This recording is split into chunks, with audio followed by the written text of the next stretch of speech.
दिल से जुड़े हुए हैं। वो दिल से चाहते हैं कि जिस मुल्क ने उनको नाम दिया, उनको हैसियत दी, उनकी पहचान बनाई, उस मुल्क का एक कर्जा उनके ऊपर है। वो भले ही 30 साल से, 40 साल से, 50 साल से कनाडा में रह रहे हो, ऑस्ट्रेलिया में रह रहे हो, अमेरिका में रह रहे हो, इंडोनेशिया, मलेशिया, न्यूजीलैंड में रह रहे हो, लेकिन आज भी उनका दिल अगर धड़कता है तो हिंदुस्तान को लेकर धड़कता है। आज भी कोई तकलीफ होती है, हिंदुस्तान के अंदर कोई बात होती है तो उनका मन रोने लगता है। मैं उन तमाम अपने साथियों से, शुभचिंतकों से मिलने आया हूं, उनसे बात करके आया हूं, जिन्होंने बिना किसी स्वार्थ के आम आदमी पार्टी नाम की क्रांति को, आंदोलन को सपोर्ट किया है। और पार्टी और आंदोलन कभी भी उनका कर्ज उतार नहीं पाएगी, ये मैं दिल से कहता हूं। इसलिए मैं आप लोगों के सामने पूरी तरीके से नतमस्तक हूं।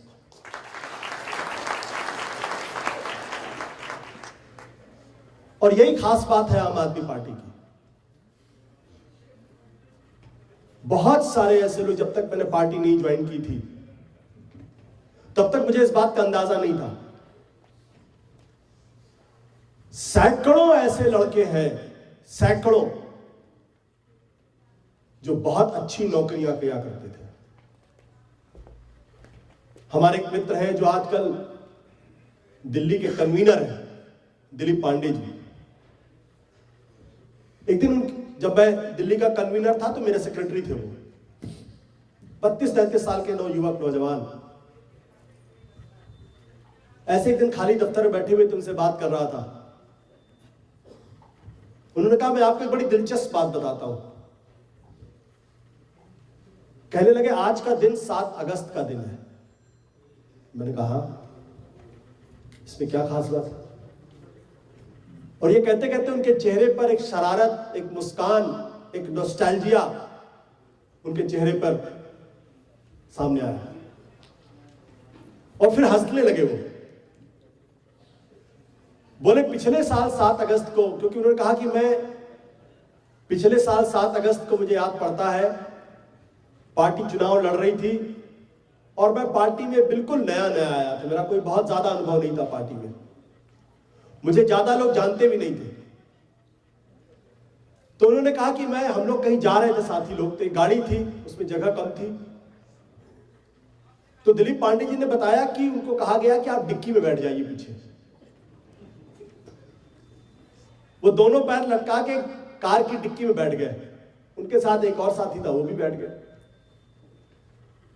बोले डिक्की में बैठे बैठे मुझे हंसी आ गई।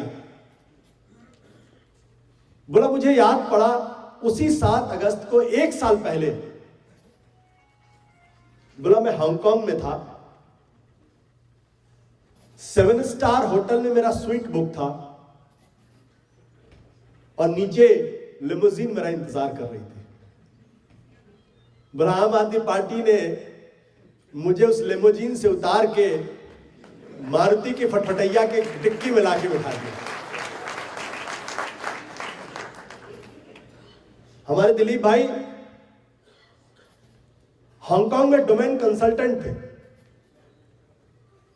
कम से कम 10-12 भाषाएं उनको पता है। फ्रेंच आती है उनको, जर्मन आती है, इथोपिया की लैंग्वेज आती है, नाइजीरिया की भाषा आती है। हांगकांग में रहे तो वहां की चाइनीज उनको आती है, सिंगापुर में रहे, गाजीपुर जैसे बहुत छोटे से शहर से, बहुत गरीब परिवार से निकल के वहां पहुंचे थे। कम से कम 5 लाख रुपए पर मंथ की उनकी नौकरी थी। लेकिन जब देश के प्रति उनका जज्बा जागा तो उन्होंने ये नहीं सोचा, उस लिमोजीन को याद नहीं किया, उस 7 स्टार होटल को याद नहीं किया, हांगकांग के जिस मेड्यू में रहते थे वो भी उन्होंने याद नहीं किया, और गाड़ी के पीछे डिक्की में बैठना उनको बड़ा सुकून देने लगा। और आज की तारीख में उनके पास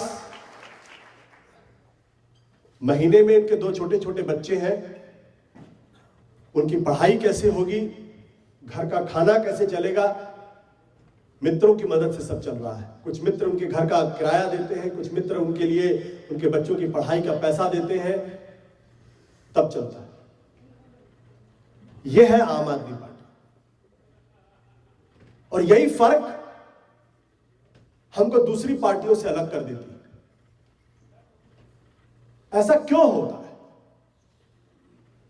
ऐसा इसलिए है कि चाहे आप लोग जो है टोरंटो में बैठे हुए हो, चाहे आप लोग कैलगरी में बैठे हो, चाहे प्रिंस जॉर्ज में बैठे हो, चाहे सियाटल में हो, सैन फ्रांसिस्को में हो, न्यूयॉर्क में हो, मॉन्ट्रियल में हो, मेलबोर्न में हो, हम सबके मन में एक दर्द है, एक तकलीफ है कि जो कुछ भी हिंदुस्तान में हो रहा है वो ठीक नहीं हो रहा, उसको बदलना चाहिए।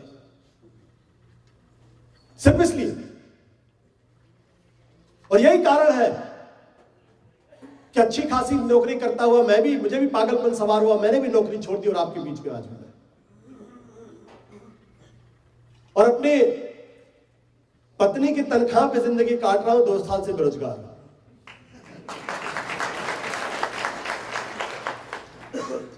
मेरे कहने का मतलब यह है कि अगर हमारे सामने वो तस्वीर साफ है कि हम क्यों इस हॉल के अंदर बैठे हुए हैं,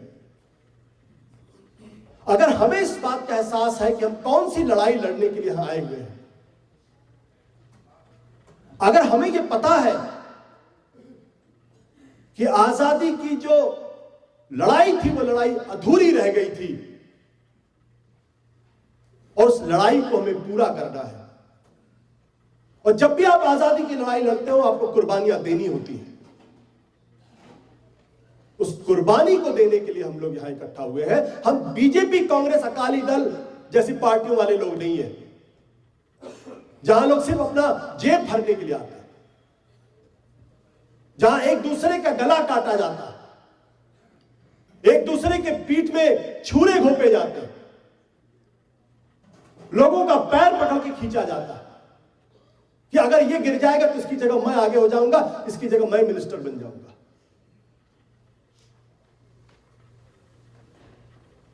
जहां सिर्फ लूटना एकमात्र धंधा है और कुछ नहीं, देश सेवा नहीं उसमें। मैं नहीं कहता कि इन पार्टियों के अंदर ईमानदार लोग नहीं है, कुछ है, चंद लोग हैं, लेकिन ये ईमानदार चंद लोग इन बेईमानों के सामने खड़े नहीं हो पाते।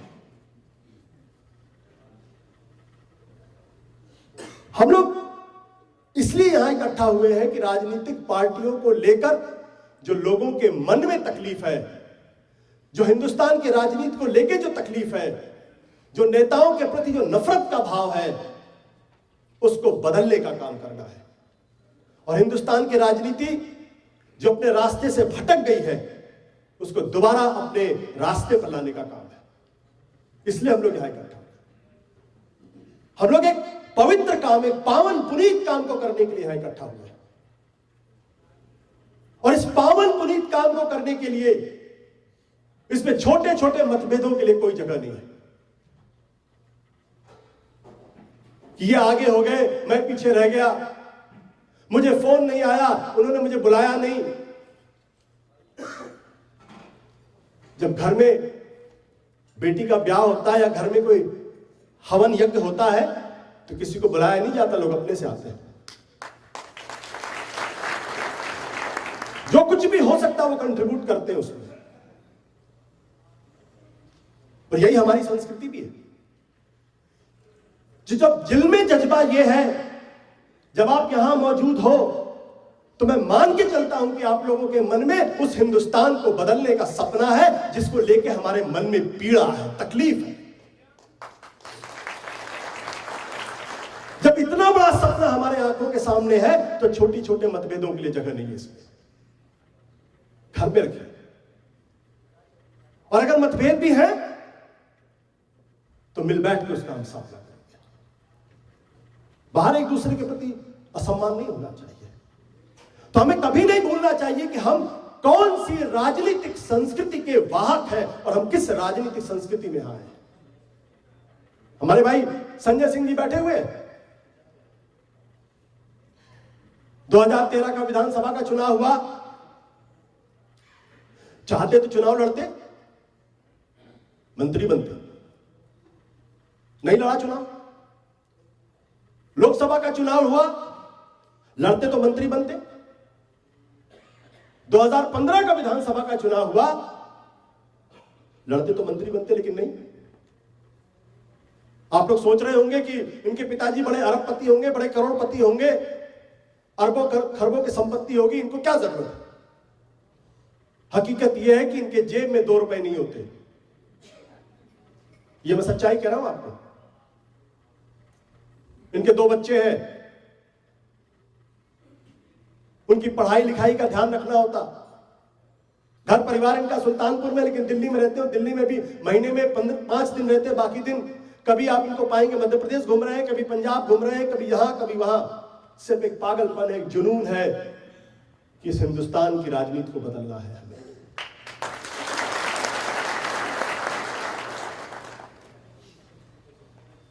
इसलिए और ऐसे लोगों की वजह से आम आदमी पार्टी खड़ी हुई है।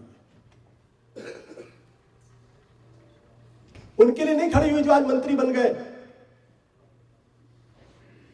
मंत्री तो कोई भी बन सकता है, पद तो कोई भी ले सकता है, लेकिन अगर पद बड़ा होता तो आज सरदार भगत सिंह को कोई याद नहीं करता। सरदार भगत सिंह हिंदुस्तान के प्रधानमंत्री नहीं थे, सरदार भगत सिंह कोई मंत्री नहीं थे, सरदार भगत सिंह कोई एमएलए नहीं थे, सरदार भगत सिंह कोई एमपी नहीं था। 22 साल का नौजवान था वो। देश के लिए कुर्बानी दी, इसलिए देश याद रखता है। पदों से आदमी नहीं याद किया जाता।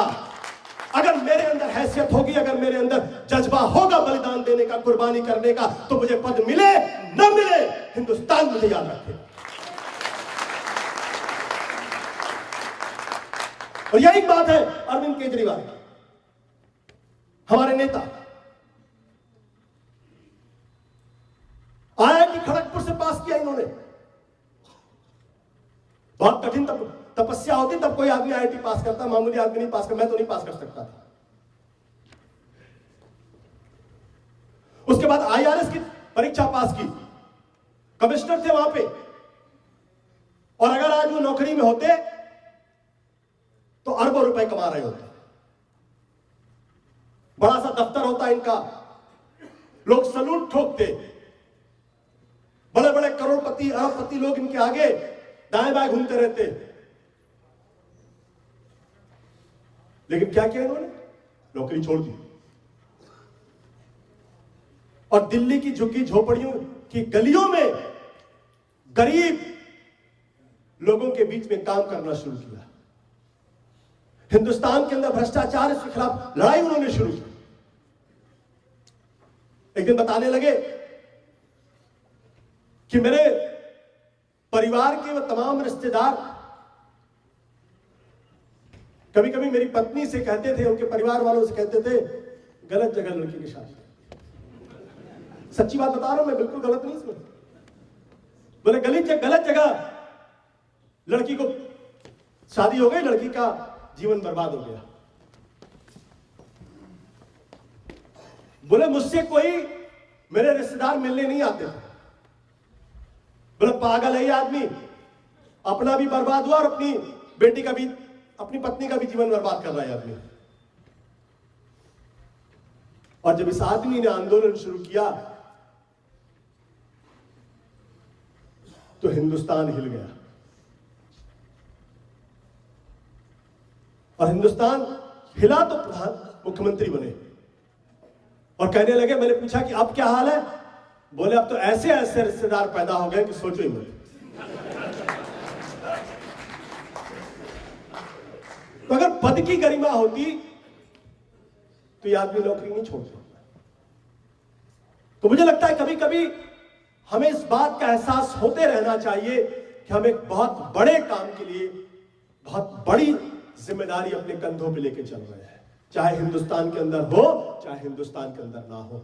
और इसलिए क्योंकि हमें अपने मुल्क से प्यार है, हमें अपने देश से प्यार है, हम सब लोग उस देश के लिए मर मिटना चाहते हैं। अगर ऐसा नहीं होता तो इस हाल में बैठे हुए सारे लोग अकाली दल की रैलियों में होते, कांग्रेस की रैलियों में होते, बीजेपी की रैलियों में होते। यहां आने की जरूरत नहीं होती, क्योंकि यहां जो आता है वो अपने जेब से कुछ देता है, लेता नहीं है। अपनी जेब से कुछ देता है, $10 खर्च करके ही हो गया होगा। हमें इस बात को बिल्कुल नहीं भूलना चाहिए। और इसीलिए दोस्तों, ये यही बात है जो हिंदुस्तान के लोगों ने समझी है कि ये ईमानदार लोग हैं, ये लूटने खसोटने वाले पॉलिटिशियंस नहीं है। इसलिए दिल्ली के अंदर जब चुनाव हुआ तो इन्होंने हमको 70 में से 67 सीटें दी। हमारी पार्टी की इतनी हैसियत नहीं थी कि हम 70 की 70 सीटों पर चुनाव लड़ सकते। पैसे नहीं थे हमारे पास। जितने पैसे में हमारी पार्टी ने चुनाव लड़ा है, उतने पैसे में दूसरी पार्टियों के लोग एक एक विधानसभा का चुनाव लड़ते हैं। एक एक विधानसभा में 50-50 करोड़ रुपए खर्च होते हैं। शराब की नदियां बहती, वहां पे नोट के नोट बांटे जाते हैं, वहां पे करोड़ों रुपए बांटे जाते हैं लोगों के बीच में, और तब जाके चुनाव लड़ते हैं। और यहां दिल्ली प्रदेश का कन्वीनर अपनी मारुति 800 में लेके एक कोने से दूसरे कोने में खुद ही गाड़ी चलाता हुआ घूम रहा था। यह फर्क है। और ऐसा नहीं कि हिंदुस्तान के लोग समझते नहीं, दिल्ली के लोगों ने इस बात को समझा है। इसलिए जब फरवरी में चुनाव हुआ तो नरेंद्र मोदी जी की लोकप्रियता अपने चरम पे थी। कोई सोच नहीं सकता था कि नरेंद्र मोदी को कोई हरा भी सकता। मैं बहुत बड़ी बात कह रहा हूं। 282 मेंबर ऑफ पार्लियामेंट लेकर आने वाले शख्स का नाम था नरेंद्र मोदी। 282। पिछले 30 सालों में कोई हिंदुस्तान के प्रधानमंत्री के पास इतने मेंबर ऑफ पार्लियामेंट नहीं आए। और जब लोकसभा का चुनाव जीता तो झारखंड गए तो जीत के आए, महाराष्ट्र गए तो जीत के आए, हरियाणा गए तो जीत के आए, जम्मू कश्मीर गए तो जीत के आए। और हम लोग कौन थे? दिल्ली में लोकसभा की 7 सीट हार गए, जिसको वो अपना सबसे मजबूत किला समझते थे। और देश भर में 430 में से 409 सीटों पर जमानत जब्त हो। Everything was against us. फरवरी विधानसभा की चुनाव की लड़ाई डीए और तूफान की लड़ाई थी। उस डीए को बचाना था जो तूफान के सामने सीना तान करके खड़ा हुआ था कि तूफान, अगर तुम्हारे अंदर हिम्मत है तो इस रोशनी को बुझा दो। और जब जब डीए और तूफान के बीच में लड़ाई हुई है, हमेशा दिया जीता है, तूफान को हारना पड़ा है। और 2015 में विधानसभा का जो चुनाव हुआ, उसने इस बात को साबित किया कि अगर लोगों का प्यार आपके साथ हो और अगर आप ईमानदारी के साथ लोगों के बीच में काम करना चाहते हैं, लोगों को यकीन अगर आपके ऊपर है, तो आपको ऐसी जीत दे देंगे कि इतिहास आपको कभी भुला नहीं सकता। और आज मैं आपसे कह सकता हूं, इसलिए लोगों ने हमको वोट दिया, क्योंकि लोगों के घर में अगर कोई बच्चा पैदा होता है तो उस बच्चे के जन्म प्रमाण पत्र के लिए हर आदमी को घूस देना पड़ता है। और अगर घर में किसी बड़े बुजुर्ग की मृत्यु हो जाती है तो मृत्यु प्रमाण पत्र लेने के लिए भी आपको घूस देना पड़ता है। जीवन और मृत्यु तो भगवान ने बनाया है, उस दाता ने बनाया है, लेकिन उनके बंदों ने हिंदुस्तान के राजनीति को इतना खराब कर दिया, सिस्टम इतना गंदा कर दिया है कि जीवन और मृत्यु के तगादे के लिए भी हमें घूस देना पड़ता है। यह तकलीफ है लोगों को, यह तकलीफ है लोगों को, और कोई तकलीफ नहीं है। कि जब किसी परिवार का बड़े बुजुर्ग की मृत्यु हो जाए, उसकी लाश को अगर अस्पताल के मोर्चरी से निकालना हो, तो जब तक आप वहां के कर्मचारी को चंद पैसे नहीं दे देंगे, आपको लाश भी नहीं मिलेगी। यह सिस्टम हमने बनाया है। आजादी के बाद यह सिस्टम हमने बनाया है। आजादी के लिए जिन लोगों ने कुर्बानी दी, उन्होंने कभी यह नहीं सोचा था, जब सरदार भगत सिंह, जब उन्होंने बम फेंका असेंबली के अंदर, तो वो भाग सकते थे, नहीं भागे। उनको मालूम था नहीं भागने का मतलब क्या होगा। उनको मालूम था कि अगर नहीं भागेंगे तो पकड़े जाएंगे। उनको मालूम था कि ब्रिटिश हुकूमत उनके साथ क्या क्या बर्ताव करेगी, और उनके साथ क्या क्या बर्ताव हुआ आप सब लोगों को मालूम। लेकिन भगत सिंह नहीं भागे। 22 साल का नौजवान, जिस उम्र में आदमी को सोचने समझने की शक्ति नहीं होती, उस उम्र में उस आदमी ने बम फेंका, और फेंकने के बाद वहां से भागा नहीं, क्योंकि वो आजमाना चाहता था कितनी ताकत है ब्रिटिशर्स के अंदर। और जो बात अभी भाई जस्सी जसराज जी ने कही, इंसान को तो मार सकते, उसकी सोच को नहीं मार सकते। भगत सिंह भी चाहते तो बम नहीं फेंकते। भगत सिंह चाहते तो बम फेंकने के बाद ही भाग सकते थे। क्यों? क्योंकि वो पूरी दुनिया को एक संदेश देना चाहते थे, लोगों को बताना चाहते थे कि अगर हमें अपने मुल्क के लिए कुछ करना है तो उसके लिए कुर्बानी देनी पड़ेगी, और कुर्बानी अपने घर से शुरू होगी, पड़ोसी के घर से शुरू नहीं होगी। इसलिए उन्होंने जीते जी उस फांसी के फंदे को चूम लिया, अपने लिए नहीं। उनका भी परिवार था, उनके भी मां बाप थे, उनका भी गांव था, उनके भी भाई बहन थे, उनके भी रिश्तेदार थे, उनके भी दोस्त थे। अगर वो सोचते कि क्रांतिकारी तो पड़ोसी के घर में पैदा हो, हमारे घर में न पैदा हो, तो कभी आज तक कोई सरदार भगत सिंह का नाम नहीं जानता। तो लड़ाई तो हमें अपने घर से लड़नी पड़ेगी, और हमें अपने घर के अंदर की कुर्बानी भी देनी पड़ेगी। यह नहीं होगा कि पड़ोसी के घर कुर्बानी तो हमें देनी पड़ेगी। कहीं नौकरी की कुर्बानी देनी पड़ेगी, कहीं पैसे की कुर्बानी देनी पड़ेगी, कहीं किसी न किसी तरीके से हमें कुर्बानी तो देनी पड़ेगी। लेकिन सरदार भगत सिंह ने इसलिए कुर्बानी नहीं दी थी कि जब घर के किसी आदमी की लाश मोर्चरी के अंदर पड़ी हो तो उस लाश को लेने के लिए पैसे देने पड़े, इसलिए नहीं कुर्बानी दी थी। अगर उन्हें पता होता कि ऐसा होता तो शायद वो लड़ते भी नहीं। कैसा हिंदुस्तान हमने बनाया है? 1984 में जो हुआ वो पूरी दुनिया ने देखा, सबको मालूम है किसने किया है, वो कौन लोग हैं।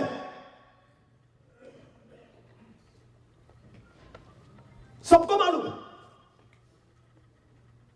लेकिन हमने आजादी के बाद एक ऐसा सिस्टम बनाया है कि आज 2015 हो गए, 31 साल, लेकिन इंसाफ नहीं मिला। हमने सिस्टम बनाया है। 84 में कत्लेआम हुआ, सबको मालूम है दिल्ली में क्या हुआ, किन लोगों ने करवाया, वो कौन लोग थे, सबको मालूम है। जो बच्चे थे 10 साल के, वो 40-42 साल के हो गए। जो 40-42 साल के थे वो 70-72 साल के हो गए। और जो उस वक्त 70-72 साल के थे वो भगवान को प्यारे हो गए। लेकिन इंसाफ नहीं मिला। और जिन लोगों ने उस कत्लेआम को अंजाम कर दिया, उनमें से कुछ एमपी बन गए, कुछ एमएलए बन गए, कुछ मिनिस्टर बन गए, कुछ कैबिनेट मिनिस्टर बन गए। और 31 साल तक, चाहे वो कांग्रेस का निजाम हो, चाहे वो बीजेपी का निजाम हो, चाहे वो संयुक्त राष्ट्र, चाहे वो यूनाइटेड फ्रंट की सरकार हो, सिर्फ कमीशन बने बंद हुए, कमीशन बने बंद हुए। क्योंकि अगर ईमानदारी से जांच हो जाती तो बहुत बड़े बड़े लोगों को फांसी की सजा मिलती।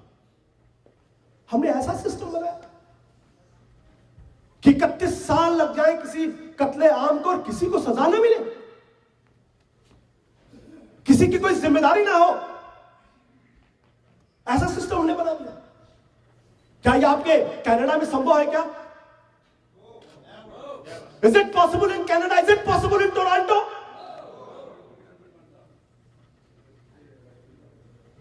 संभव नहीं है, लेकिन हमारे यहां संभव है। राजनीति पे राजनीति, राजनीति पे राजनीति, एक दूसरे के खिलाफ दोषारोपण होता है, बस कुछ नहीं। क्योंकि सब मिले हुए हैं इस हमाम में, सब नंगे हैं इसके। और इस सिस्टम को बदलना होगा। और जब हम आप में से कोई आदमी सिस्टम को बदलने के लिए आगे आएगा तो उसमें दुश्वारियां भी आएंगी। और जब अरविंद केजरीवाल ने, जब उनकी सरकार बनी 49 दिनों की, तो उन्होंने उस सरकार बनने के बाद पहला काम किया, उन्होंने कहा कि 84 की जो कत्लेआम हुआ है इसकी एसआईटी से जांच होनी चाहिए। 9 कमीशन बन चुके थे 84 से लेकर, 9 कमीशन। कोई कमीशन अभी तक पता नहीं चला उसका क्या हुआ। हमारी सरकार चली गई और हमारी सरकार जाने के बाद अभी पिछले दिनों जब दोबारा सरकार बनी, इनको लगा कि एसआईटी की जांच नए सिरे से शुरू होगी, तो नरेंद्र मोदी की सरकार ने क्या किया, उन्होंने कमेटी बना दी, एक कमीशन बनाया। और कमीशन का काम क्या कि ये जो 84 के कत्लेआम की जांच करने के लिए जो एसआईटी बनने वाली है, जो बननी चाहिए, जिसका रिकमेंडेशन दिल्ली की सरकार ने भेजा, वो कमीशन, वो एसआईटी बननी भी चाहिए या नहीं बननी चाहिए, इसकी जांच के लिए कमेटी बनाई। पर 31 साल बाद जब एक उम्मीद दिखाई पड़ी कि शायद इंसाफ मिल जाए, तब एक कमेटी बनाई गई कि एसआईटी बनानी चाहिए या नहीं बनानी चाहिए ये जांच करने के लिए। तो कौन सच्चा है, कौन झूठा है? सभी कैसे? क्योंकि सबको अपनी जेब प्यारी है, सबको अपनी कुर्सी प्यारी है। और आम आदमी पार्टी इस राजनीति को बदलने के लिए आई है। इसलिए हम कहते हैं कि हादसा कहीं भी हो, 6 महीने के अंदर उसकी जांच पूरी होनी चाहिए और फास्ट ट्रैक कोर्ट लगा के 1 साल के अंदर लोगों को इंसाफ मिलना चाहिए, टाइम बाउंड तरीके से होना चाहिए। 31